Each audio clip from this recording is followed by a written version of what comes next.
Elena Morrison had every credential, every qualification. But in that parking lot, none of it mattered. To Officer Derek Hayes, she was just another black woman who didn't belong. What he didn't know would change his career forever. Wednesday afternoon. The courthouse parking lot was half empty. Elena Morrison locked her car, a silver sedan, nothing fancy. She wore a charcoal blazer. Professional, conservative, the kind you wear when you want to be taken seriously. She reached for her briefcase. "Hey!" The voice came from behind her. Sharp, commanding. Elena turned. A police officer strode toward her. White, mid-40s. His hand rested near his belt. Officer Derek Hayes. "This is restricted parking," Hayes said. His eyes scanned her car, then her. "Employees only." Elena stayed calm. "I am an employee." He laughed, short, dismissive. "Right. What do you do? Janitorial?" The words hung in the air. Elena felt it. That familiar sting, the assumption drawn from nothing but her skin. "No," she said quietly. "I work in the courthouse." Hayes stepped closer. "Look, I don't know what you think you're doing here, but this parking is for court personnel, judges, lawyers, people who actually work here." He emphasized the word, actually. "You need to move your vehicle, now." Elena could have told him, could have explained, but something stopped her. Maybe it was the way he looked at her, like she was already guilty of something. "I have every right to park here," Elena said. Trigger down. The escalation. Hayes's face hardened. "Don't get smart with me. I can have this car towed in 5 minutes." "On what grounds?" "On the grounds that I'm telling you to move it." His voice rose, louder now, aggressive. A few people walked by. They glanced over.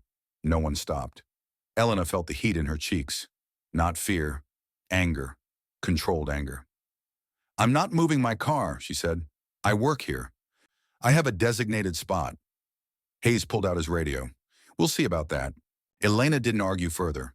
She simply walked toward the courthouse entrance, her head high, her steps measured. Behind her, Hayes was talking into his radio, probably calling building security, probably running her plates. Let him, she thought. She had been appointed to the bench just 3 months ago, the youngest black female judge in the county's history, 42 years old, Harvard Law, 15 years as a prosecutor. She had earned this. But in that parking lot, none of that registered. To Hayes, she was just someone who didn't belong. She pushed through the courthouse doors. The cool air hit her face. Tomorrow, she thought. Tomorrow he'll know. Thursday morning, 9 a.m. Courtroom B was already filling up. Defendants, lawyers, family members, observers. Hayes sat in the witness section. He was testifying today. A simple case. Traffic violation turned resisting arrest. He'd done this 100 times. Easy testimony, in and out. He checked his phone, scrolled through messages, barely paying attention. The bailiff stood. All rise. Hayes pocketed his phone and stood. The Honorable Judge Morrison presiding. The door to the judge's chambers opened. Elena Morrison stepped out. Black robe, crisp and pressed. She moved to the bench with quiet authority. Her expression was calm, professional. She didn't look at Hayes. Not yet. Hayes froze. His mouth opened slightly. His brain tried to process what his eyes were seeing. The woman from the parking lot. That woman was the judge. His judge. The blood drained from his face. He felt it. That cold drop in his stomach. Elena settled into her chair. She organized her papers, adjusted her microphone.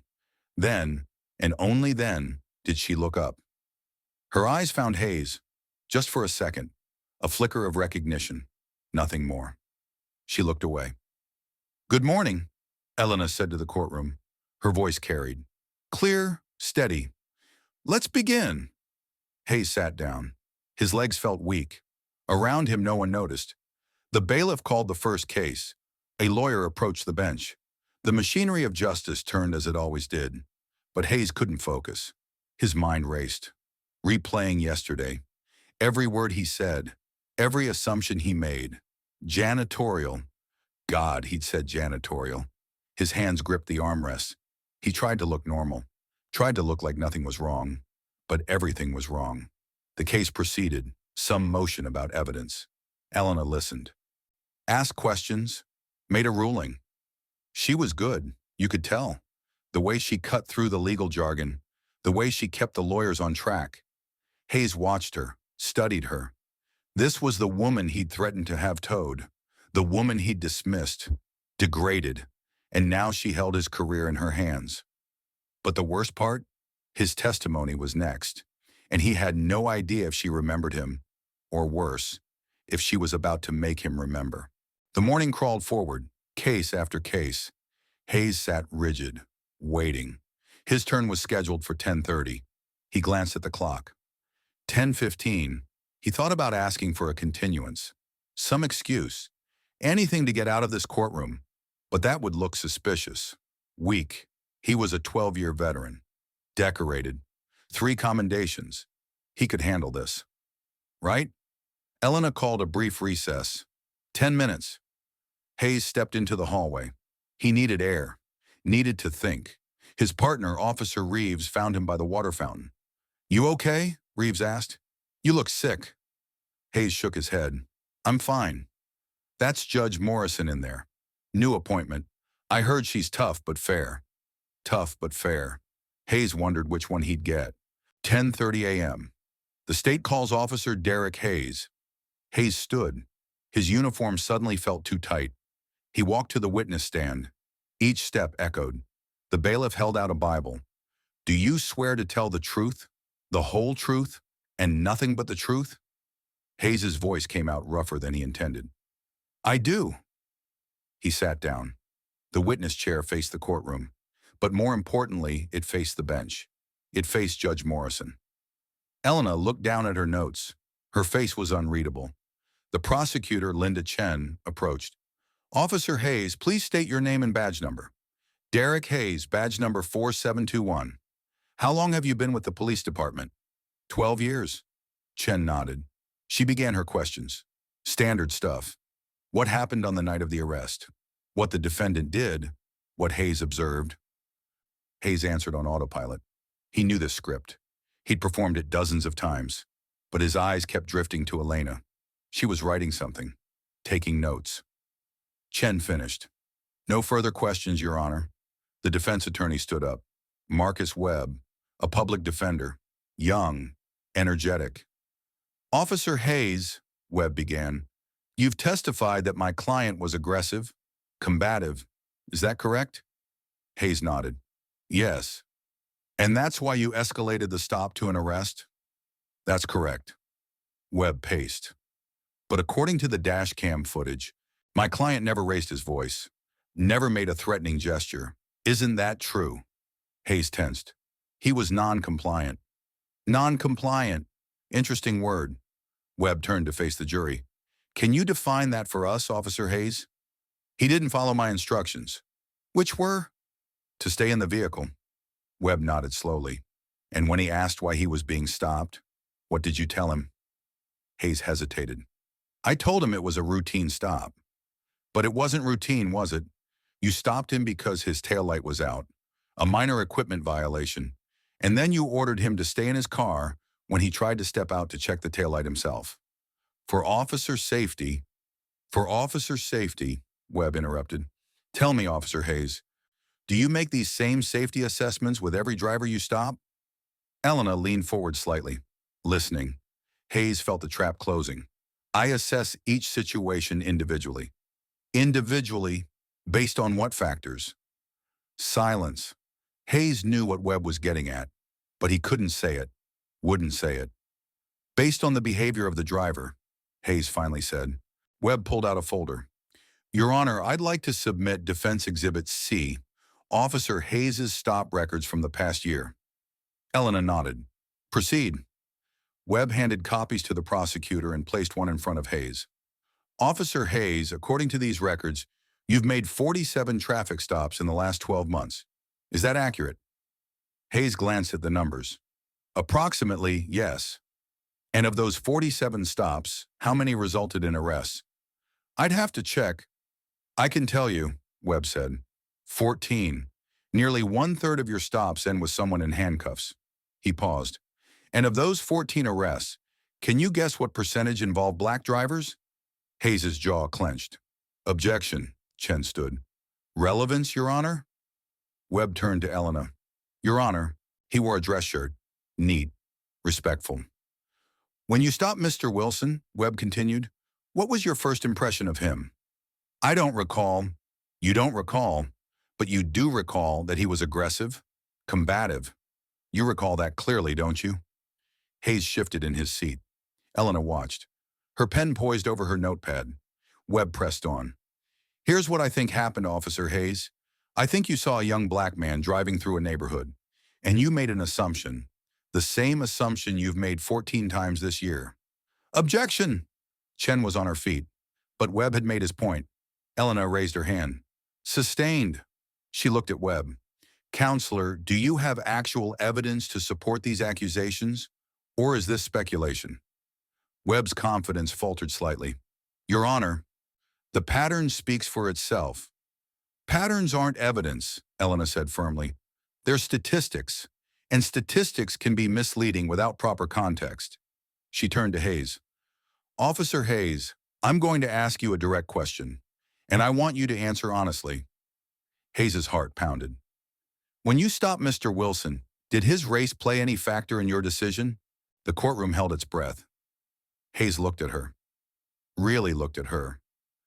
The woman from the parking lot. The woman he judged in seconds. No, Your Honor, he said, but his voice lacked conviction. Elena studied him, long and hard. Then she leaned back. I'm calling a recess. We'll resume at 2 p.m.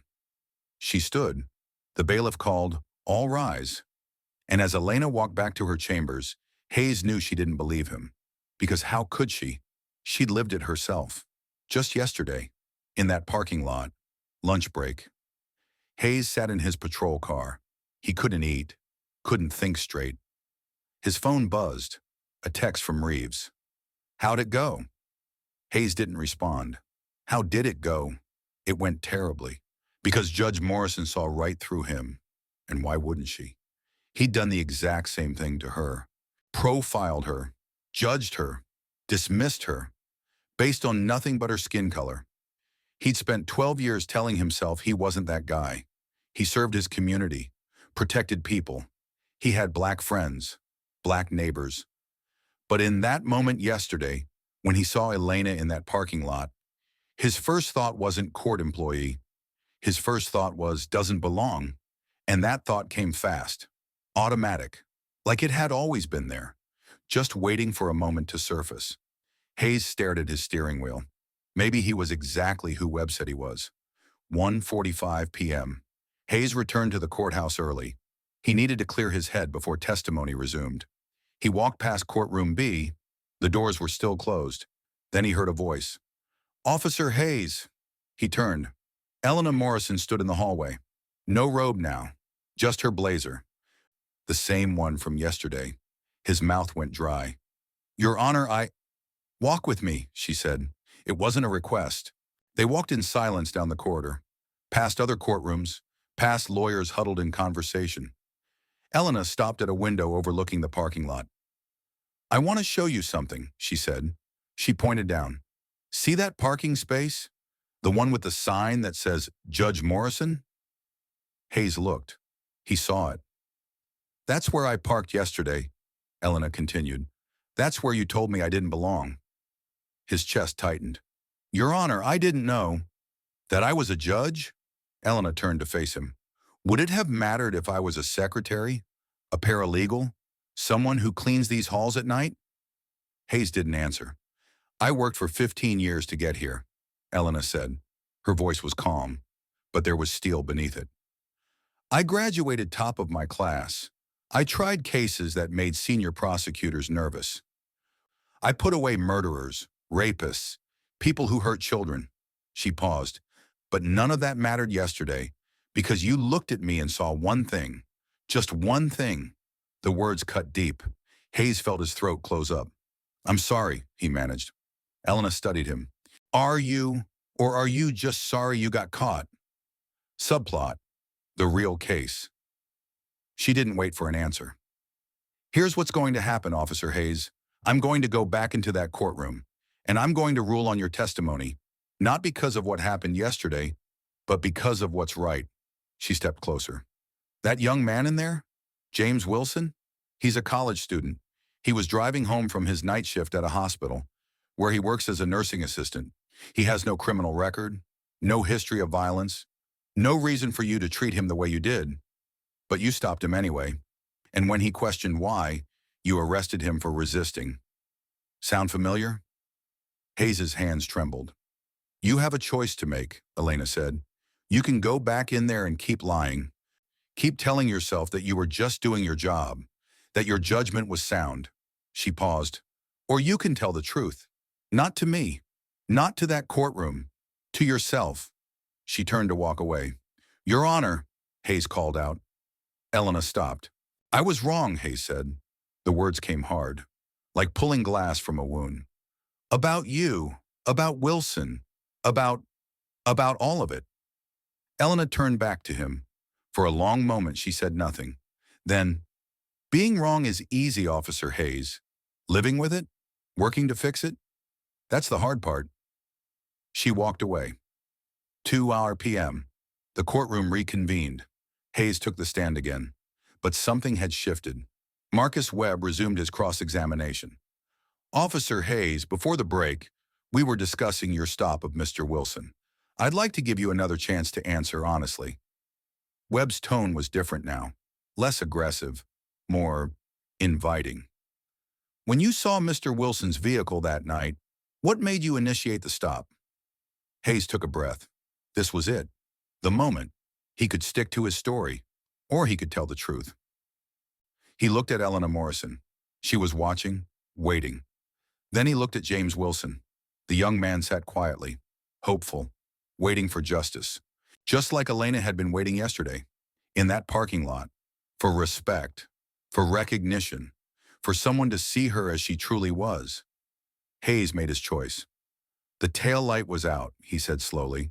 That's what I wrote in my report. But if I'm being honest, he paused. I stopped him because I saw a young black man in a neighborhood that doesn't have many black residents.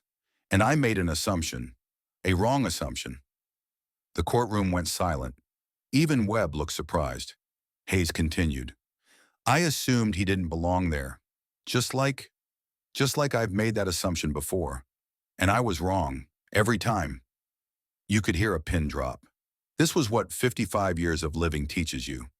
Truth sounds different than lies. It sounds like breaking. It sounds like finally letting go. Marcus Webb stood frozen for a moment. Then he nodded slowly. No further questions, Your Honor. The prosecutor, Linda Chen, looked shell-shocked. She stood. Redirect, Your Honor? Elena shook her head. I don't think that's necessary. She looked at Hayes. Officer Hayes, I appreciate your honesty. However, that honesty doesn't change the facts of this case. Mr. Wilson was arrested without probable cause. His civil rights were violated. She paused. I'm dismissing all charges against Mr. Wilson. Furthermore, I'm ordering this arrest expunged from his record. James Wilson's eyes filled with tears. His mother, sitting in the gallery, grabbed his hand. Elena wasn't finished. Officer Hayes, I'm also recommending that this case be forwarded to Internal Affairs for a full review of your conduct. Not just in this incident, but in the pattern of stops Mr. Webb identified. Hayes nodded. He'd expected this. You were honest today, Elena said. That counts for something. But honesty without accountability means nothing. You need to face the consequences of your actions. All of them. The bailiff led Hayes from the stand. As he passed the defense table, James Wilson looked up at him, not with anger, with something Hayes didn't expect. Sadness. Like Wilson knew exactly how it felt to be judged before you even spoke. 3 weeks later, the conference room at City Hall was packed. A public hearing, called by the Police Review Board. Hayes sat at a table facing a panel of 5 civilians, community members, lawyers, retired judges. Behind him, rows of people. Some were there to support him, most were not. The investigation had revealed everything.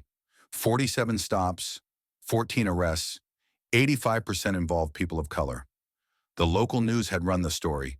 Social media had exploded. And the footage from the courthouse parking lot had leaked. Someone's phone camera, grainy but clear enough. Hayes yelling at a black woman, threatening her, all because she parked in her own spot.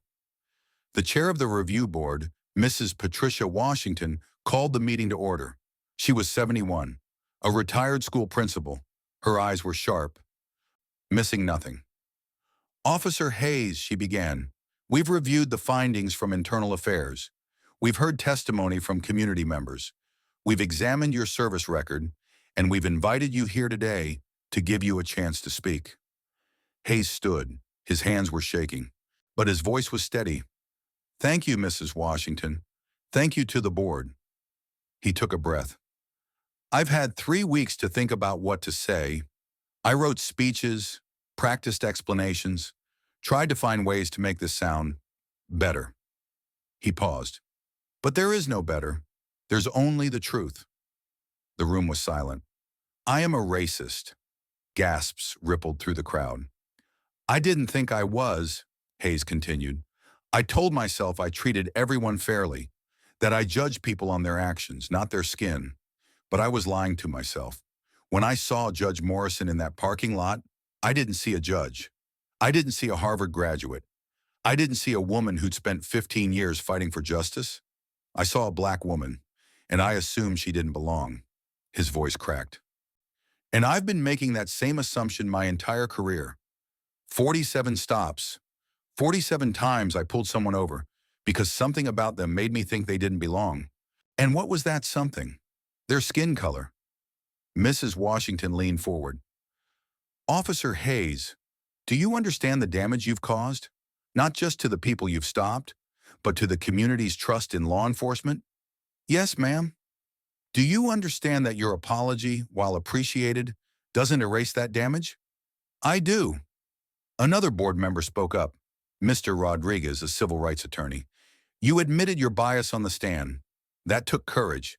But courage doesn't absolve accountability. What do you think should happen to you? Hayes looked at him. I think I should lose my badge. The room erupted. Shouts of agreement, some objections. Hayes raised his hand for quiet. I became a police officer to help people, to protect and serve. But how can I protect people when I can't even see them clearly?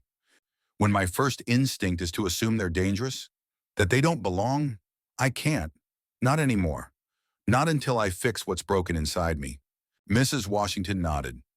We have one more speaker today, someone who's been directly affected by your actions, Judge Elena Morrison. Hayes's head snapped up. Elena walked to the front of the room. She wore a simple navy dress, professional. Her face was composed. She didn't look at Hayes. Members of the board, Elena began, I want to start by saying that what Officer Hayes did to me in that parking lot was not the first time I've experienced racism, and it won't be the last. She paused. I've been followed in stores, questioned about whether I really lived in my neighborhood, asked to show credentials in buildings where I've worked for years. This is what it means to be black in America. You're always proving, always justifying, always wondering if today will be the day someone's prejudice puts your life in danger. The room was absolutely silent. But here's what's different about Officer Hayes. She finally looked at him. He admitted it. He looked at his own actions and saw them for what they were. Not excuses, not justifications. Racism. She turned back to the board. I don't know if that makes him better than others who do the same thing, but never acknowledge it. I don't know if his honesty earns him leniency. What I do know is this. The system that allowed him to operate this way for 12 years, that system is the real problem. Officer Hayes is a symptom. The disease is bias that goes unchecked, patterns that go unexamined, and communities that pay the price for it. Mrs. Washington stood. This board has reviewed all evidence. We've heard all testimony. Officer Derek Hayes, we hereby recommend the following actions. 1. Immediate termination from the police department. 2. Mandatory bias training and counseling for racial prejudice. 3. Community service working with organizations that support victims of racial profiling. And 4, a formal public apology to every person documented in your stop records. Hayes nodded. He felt the weight of it, all of it, but also relief. However, Mrs. Washington continued, this board also acknowledges your admission of wrongdoing, your willingness to face consequences. Should you complete these requirements, and should you demonstrate genuine change, this board will not oppose your application to work in a different capacity, not in law enforcement, but perhaps in education, in community outreach, in places where your experience can prevent others from making the same mistakes. She sat down. This hearing is adjourned. A high school auditorium. Hayes stood at a podium. In front of him, 200 teenagers, mostly Black and Hispanic kids. He wasn't wearing a uniform, just slacks and a button-down shirt. My name is Derek Hayes, he said, and 6 months ago, I was fired from my job for being a racist police officer. Some kids laughed nervously. Most just stared. I'm here today because your principal thought it might be useful for you to hear from someone who screwed up their life by being ignorant. So here I am. He told them everything. The parking lot, the courtroom, the 47 stops, the pattern he didn't want to see. He didn't sugarcoat it, didn't make excuses. And at the end, a young girl raised her hand. Do you still think like that? She asked. When you see us, do you still assume stuff? Hayes was quiet for a moment. Honestly, sometimes the thoughts still come, but now I recognize them. I question them. I don't let them control my actions. He paused. Changing what you've been taught your whole life, that's hard work. It doesn't happen overnight, but it's work worth doing. Another hand went up. Why should we forgive you? Hayes nodded. You shouldn't. Forgiveness has to be earned, and I haven't earned it yet. Maybe I never will, but I can try to do better. I can try to be the kind of person who sees people for who they really are, not what I assume they are. 1 year after the parking lot incident, Elena Morrison was in her chambers, preparing for another day of cases. There was a knock on her door. Come in. Her clerk entered. Judge Morrison, there's someone here to see you. He doesn't have an appointment, but he says it's important. Elena looked up. Who is it? Derek Hayes. Elena was quiet for a long moment. Send him in. Hayes walked in. He looked different. Older, maybe, or just tired. Your Honor, he said, I know I shouldn't be here, but I needed to say something. Elena gestured to a chair. Sit. Hayes sat. I've spent the last year trying to undo the damage I caused. Community service, counseling, talking to kids about bias and racism. And through all of it, I kept coming back to that parking lot. Not because of what I said to you, but because of what you didn't say to me. Elena raised an eyebrow. What do you mean? You could have destroyed me that day, right there, in front of the whole court. You had every right, but you didn't. You let me destroy myself. You gave me the choice to tell the truth or keep lying. And that choice, it changed everything. He stood. I just wanted to say thank you for giving me a chance to be better, even when I didn't deserve it. Elena stood as well. Officer Hayes, Derek, I didn't give you a chance. You gave yourself a chance. The moment you chose honesty over comfort, the moment you decided to look at yourself and not look away, that was all you. She walked around her desk. I've seen a lot of people in my courtroom, people who've done terrible things, and most of them never take responsibility. They blame, they excuse, they justify. You didn't. That doesn't erase what you did, but it means you're capable of change. And in this world, that counts for something. Hayes nodded. His eyes were wet. Thank you, Your Honor. As he turned to leave, Elena called out, Derek? He stopped. Keep doing the work. Keep questioning your assumptions. Keep being uncomfortable, because comfort is where bias lives, and you can't afford to be comfortable anymore. Hayes smiled, small but genuine. Yes, ma'am. That same day, James Wilson walked into the hospital for his shift. The nursing supervisor stopped him. James, there's someone here to see you. Wilson looked confused. Who? An older Black man stood from the waiting area. He wore a suit, carried a briefcase. Mr. Wilson, my name is Marcus Webb. I'm the attorney who represented you last year. Wilson shook his hand. I remember. Is something wrong? Webb smiled. No. Actually, I wanted to let you know that Judge Morrison's ruling in your case has been cited in 3 other cases this month. Cases where officers admitted to racial profiling. Your case? It's becoming precedent. It's helping other people fight back. Wilson's eyes widened. Really? Really? What happened to you mattered. And what you did, staying strong through that trial, it's making a difference. Wilson thought about that, about the night he was pulled over, the fear, the anger, the helplessness. And now it meant something. Webb shook his hand again. Keep being excellent, Mr. Wilson. The world needs people like you. Elena Morrison sat at her bench. Another day, another case. She looked out at the courtroom, at the defendants, the lawyers, the families.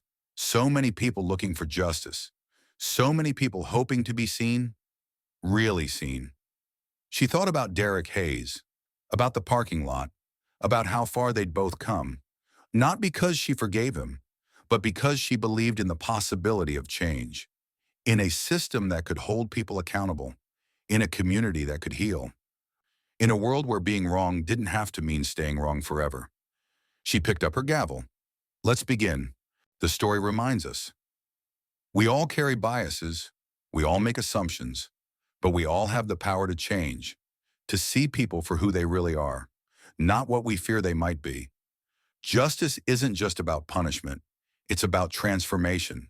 And sometimes the most powerful thing you can do is give someone the chance to prove they're better than their worst moment, even when they don't deserve it, especially then. If this story made you think differently about judgment, about bias, or about the power of accountability, there are more stories like this waiting for you. Stories about people who refused to be defined by others' assumptions, who fought for respect, who won their dignity back, one truth at a time. Don't just watch. Be part of the conversation. Drop a comment below.